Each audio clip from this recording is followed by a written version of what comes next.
My name is Steve Gitelman. I'm a pediatric endocrinologist. I direct the children's diabetes program at UCSF.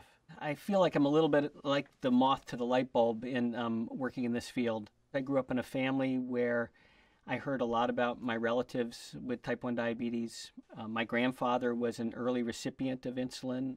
My grandmother was a very accomplished chef, and one of the prized possessions in our family is her original recipes, all of which were modified for his diabetes. My father also happened to work as an adult kidney specialist, and so I heard a lot of the stories and difficulties he had trying to help people manage their diabetes and avoid kidney failure. As I was moving up through the ranks as a medical student, I saw some of my dad's patients with him, and I used to nudge him. You know, how come they're not doing better? Why aren't you a better doctor for these people? Why does this have to happen?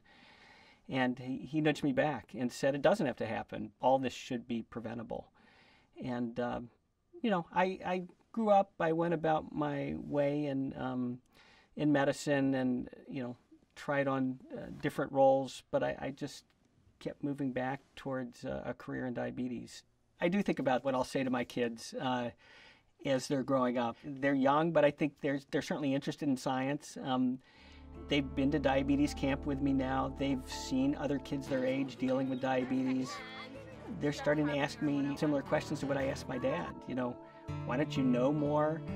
Why is it so much work for them? Can't you just replace it or stop it?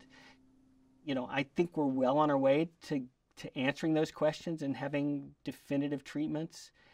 The demanding question is when, but we're getting there. And yeah, I hope that my son isn't giving me a nudge in 10 years and saying, Dad, you're missing the boat. You just haven't gotten there. I'm going to be surprised if he says that to me.